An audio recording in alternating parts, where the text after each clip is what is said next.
Hi friends, welcome to Telugu defence news. BrahMos మరింత ప్రమాదకరంగా మారుతుంది. మిజైల్ రేంజ్ని 1500 కిలోమీటర్లకి పెంచుతున్నామని బ్రహ్మోస్ ఏరోస్పేస్ చీఫ్ కన్ఫర్మ్ చేసినట్టు రష్యన్ మీడియా రిపోర్ట్ చేసింది.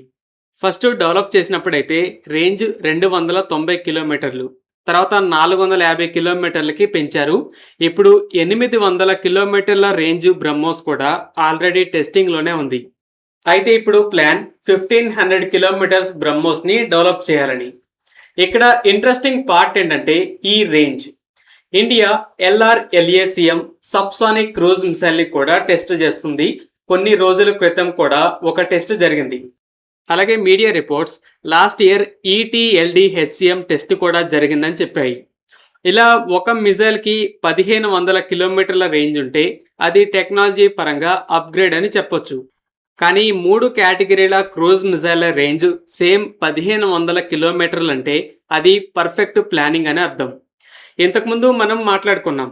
S-400 సిస్టమ్స్ని మోహరిస్తున్న లొకేషన్స్ని బట్టి ఇండియా చైనా కంటే పాకిస్తాన్నే ఇమీడియట్ థ్రెట్గా చూస్తుంది.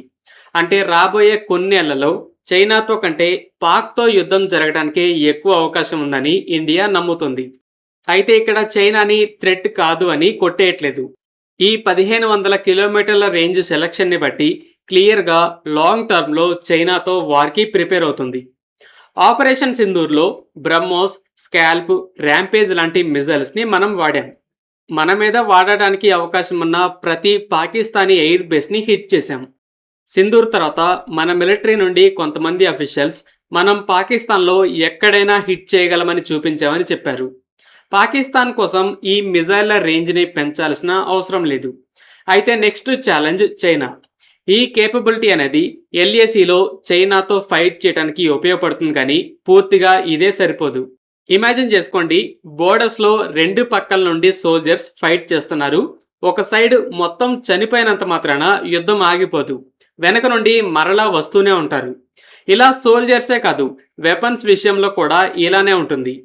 చైనీస్ ఎయిర్ బేసెస్ని మనం స్ట్రైక్స్తో డిజేబుల్ చేయొచ్చు. అంటే ఎయిర్ బేసెస్లో రన్వేస్, ఇన్ఫ్రాస్ట్రక్చర్ని కొడుతూ ఉంటే PLA ఎయిర్ ఫోర్స్ ఆపరేషన్స్ని కంటిన్యూ చేయడం కష్టమవుతుంది. అయితే rocket launchers, artillery guns, missiles ఇలా ఇతర వెపన్స్ని అమ్యునిషన్ డిపోట్స్లో స్టోర్ చేస్తారు. ఈ సప్లై చైన్ ఎలా ఉంటుందంటే శత్రువు భూభాగంలో బాగా లోపల నేషనల్ రిజర్వ్స్ అని పెద్ద పెద్ద డిపోస్ ఉంటాయి. అక్కడ నుండి రీజియనల్ డిపోస్కి సప్లై అవుతుంది. అక్కడ నుండి ఆ రీజియన్లో ఉన్న వేరువేరు ఏరియా డిపోట్స్ చివరికి కాంబాట్ యూనిట్స్ దగ్గరికి వెళ్తాయి. ఈ బోర్డర్కి దగ్గరలో ఉన్న ఇన్ఫ్రాస్ట్రక్చర్ని నాశనం చేస్తే శత్రువు కొన్ని రోజులు యుద్ధం చేయడానికి సరిపడా వెపన్స్ని నాశనం చేయొచ్చు. అయితే వెనక నుండి వస్తూనే ఉంటాయి. అందుకే డీప్గా ఉన్న పెద్ద పెద్ద యామో, ఫ్యూయల్ డిపోస్, ఇతర ఇన్ఫ్రాస్ట్రక్చర్ని నాశనం చేయడం అనేది చాలా ముఖ్యం. పాకిస్తాన్లో ఇలా ఏ ఇన్ఫ్రాస్ట్రక్చర్ని అయినా మనం హిట్ చేయగలం. అయితే ఈ కేపబిలిటీ చైనా విషయంలో LAC దగ్గరలో ఉన్న ఎయిర్ బేసెస్, ఇతర టార్గెట్స్ని నాశనం చేయడానికి సరిపోతుంది, కానీ యుద్ధాన్ని వెంటనే ఆపేయాలి అని ఫోర్స్ చేసేలా సప్లై చైన్ని కట్ చేయడానికి సరిపోదు. చైనా పెద్ద దేశం కాబట్టి ముఖ్యమైన ఇన్ఫ్రాస్ట్రక్చర్ని ఒక పక్క బోర్డర్స్కి సరిపడా రీచ్లో ఉండేలా చూసుకుంటూనే బాగా లోపల పెట్టుకోగలదు. అందుకే పాకిస్తాన్ కోసం 500 కిలోమీటర్ల రేంజ్ సరిపోయినా కూడా చైనా కోసం 1500 కిలోమీటర్ల రేంజ్ ఉండాలని ఫిక్స్ అయింది. ఈ 3 కేటగిరీ క్రూజ్ మిసైల్స్ని దానికి డెవలప్ చేస్తుంది. ఇక్కడ స్పీడ్ అనేది చాలా ముఖ్యం. శత్రువు ఎయిర్ డిఫెన్స్ని ఓడించడానికే కాదు, టైమ్ సెన్సిటివ్ టార్గెట్స్ అనేవి ఉంటాయి. ఎగ్జాంపుల్, సింధూర్లో ఒక పాకిస్తానీ ఎవాక్స్ అంటే ఫ్లయింగ్ రేడార్ని S-400 నాశనం చేసింది. అయితే ఇంకో ఎవాక్స్ మన ఎయిర్ స్పేస్ని స్కాన్ చేసి మెయింటెనెన్స్ కోసం బోలారి ఎయిర్ బేస్లో ల్యాండ్ అయింది. ఇంటెలిజెన్స్ సహాయంతో బ్రహ్మోస్ మిజైల్ ఆ షెల్టర్ని నాశనం చేసింది. ఏమో స్ట్రైక్ జరగకపోతే మరికొన్ని నిమిషాల్లోనే అది షెల్టర్ నుండి బయటకు వచ్చేదేమో. అందుకే ఇలా టైమ్ సెన్సిటివ్ టార్గెట్స్ని ఆన్ టైంలో నాశనం చేయడానికి స్పీడ్ అనేది చాలా ముఖ్యం. LRLACM speed Mach 0.7, BrahMos Mach 2.8, ETLD-HCMకి మ్యాక్ 8. సో 1500 కిలోమీటర్ల దూరం వెళ్ళడానికి LRLACMకి 1 hour 44 minutes పడుతుంది. బ్రహ్మోస్కి అయితే 26 minutes. ఇక ఈటీఎల్డి హెచ్సిఎంకి అయితే జస్ట్ 9 మినిట్స్లోనే రీచ్ అవుతుంది. అయితే ఈ స్పీడ్ని బట్టి కాస్ట్లో కూడా చాలా డిఫరెన్స్ ఉంటుంది. హైపర్సోనిక్ మిజైల్స్ అనేవి చాలా ఎక్స్పెన్సివ్. వీటిని మెయిన్గా న్యూక్లియర్ వార్షిప్స్ మీద వాడడానికి డెవలప్ చేస్తున్నారు. న్యూక్లియర్ వార్ విషయంలో ప్రైస్ గురించి అసలు ఎవరు కూడా ఆలోచించరు. ఇక వార్షిప్స్ అయితే ఎలాగో $100 మిలియన్ నుండి బిలియన్స్లో ఉంటాయి కాబట్టి వాటి మీద వాడినా కూడా సమర్థించుకోవచ్చు. అందుకే వీటి మెయిన్ రోల్స్ ఈ రెండు.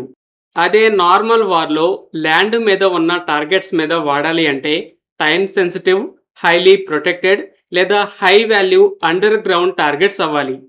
స్ట్రాటజిక్ హెడ్ క్వార్టర్స్ అవ్వచ్చు, ఎయిర్ బేస్లో ఏదైనా ముఖ్యమైన ఎయిర్ క్రాఫ్ట్ కావచ్చు, under ground missile storage facility కావచ్చు. ఇలాంటి టార్గెట్స్ మీద ఈటీఎల్డి హెచ్సిఎంని వాడతారు. క్విక్గా టార్గెట్ని రీచ్ అవుతుంది, అన్స్టాపబుల్.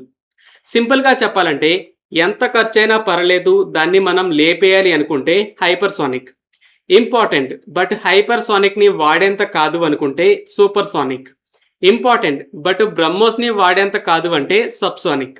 ఈ సబ్సోనిక్ మిజైల్స్ని వాడే టార్గెట్సే హ్యూజ్ నెంబర్స్లో ఉంటాయి. తర్వాత supersonic, next hyper. So India 1500 కిలోమీటర్ల రేంజ్తో 3 క్లాసెస్లో మిజైల్స్ని డెవలప్ చేస్తుంది. LRLACM, ఈటీఎల్డి హెచ్సిఎంలప్పుడు ఏం అర్థం కాలేదు. కానీ బ్రహ్మోస్ రేంజ్ని కూడా అదే 1500 కిలోమీటర్లకి పెంచుతున్నామని చెప్పగానే ప్యాటర్న్ ప్లానింగ్ క్లియర్గా అర్థమైంది. సింధూర్లో పాకిస్తాన్ లాగానే ఇప్పుడు చైనాని కూడా ఈ యుద్ధం ఇమీడియట్గా ఆపేయాలని ఫోర్స్ చేసే కేపబిలిటీని ఇండియా బిల్డ్ చేసుకుంటుంది. ఎయిర్ డిఫెన్స్, మిజైల్ డిఫెన్స్లో కూడా ఇదే ప్లానింగ్ కనబడుతుంది.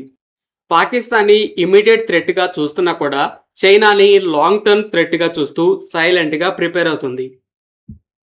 ఫ్రెండ్స్, ఈ వీడియో మీకు నచ్చినట్టయితే లైక్ చేయండి. అలాగే మరిన్ని డిఫెన్స్ అప్డేట్స్ కోసం మన ఛానల్ని సబ్స్క్రైబ్ చేసుకోండి.